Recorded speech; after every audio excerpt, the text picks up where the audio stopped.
It's no surprise that human rights are considered a bit of a joke in China. But back in November 2022, the people finally had enough of the government. In an unprecedented uprising that had the power to shake the nation to its very core, they took to the streets to fight for their human rights. But what was this protest about, and how is it going to affect the future of the country? Most importantly, why are people disappearing? Keep watching to find out. What were the protests about? Picture this. You're an average Chinese citizen trying to make ends meet. You believe the government always has your best interest in mind. But then COVID hits, and life takes a turn for the worse. You still have hope though. It'll all be over soon, right? Wrong. China's zero COVID policy, while good on paper, has blocked millions of people from access to healthcare, food, and other necessities. The prolonged lockdowns might have seemed like a blessing at first, but as the situation started to get longer and longer, people started having difficulties accomplishing even basic tasks. There have been cases where people have died as a result of the zero COVID policy. On top of that, there are countless videos showing police and COVID-19 control workers beating and dragging people who resisted COVID-19 restrictions. We knew China was bad, but threatening violence on people for not wanting to get the groceries, that's a little out of hand, to say the least. On top of that, mandatory testing is a severe breach of human autonomy. People have been resentful of the government, and they've been angry at the Communist Party. So, when President Xi Jinping secured an unprecedented third victory back in October, all hell broke loose. What did the protests look like? While the main events happened in November of last year, the tension was simmering under the surface for a long time before that. In October, to protest President Jinping's win,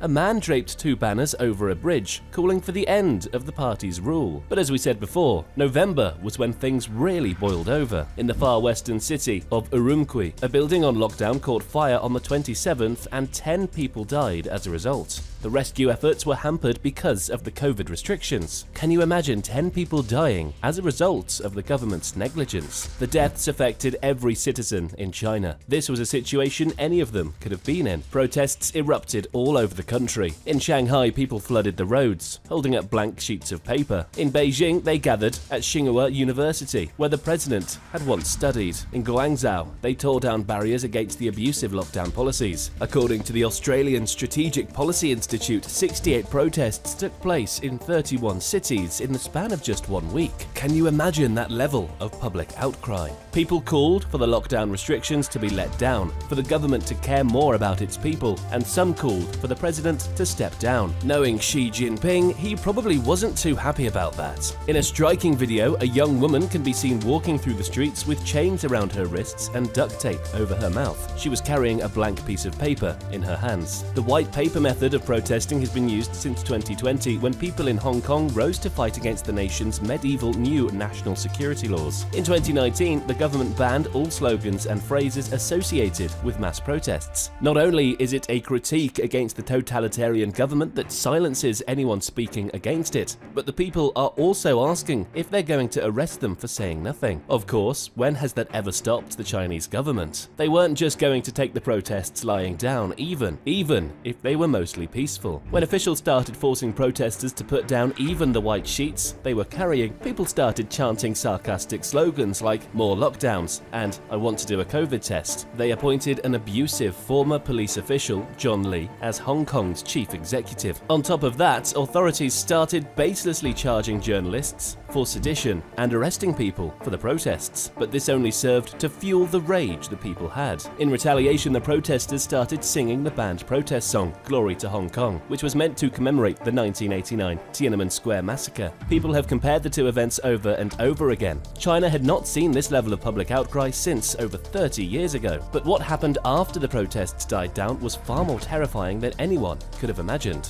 The situation today is horrifying. It seems that the Chinese government has learned its lesson from Tiananmen Square in the worst way possible, because instead of downright attacking the protesters with tanks, they're just making everything disappear instead. The internet has been scrubbed clean of most of the evidence and videos of the protests, but this doesn't come close to what the protesters themselves have been facing. The Chinese police have been quietly bringing them into custody one by one. One group of Chinese activists, named Chinese human rights defenders even claimed that over 100 people that they are aware of are in police custody, but this number is probably just the tip of the iceberg. Other activists have released the names of all those detained, but the government has so far remained silent on the subject. The families of the protesters are being coerced to cut off their friends and stay silent on the situation. The BBC has been able to confirm the identities of at least 12 people who have been arrested, with 5 of them being granted bail. 4 of the detainees are women who have been formally arrested for picking quarrels and provoking trouble. Now you might be thinking, isn't that a very vague thing to charge them with? And you'd be right. It could mean anything.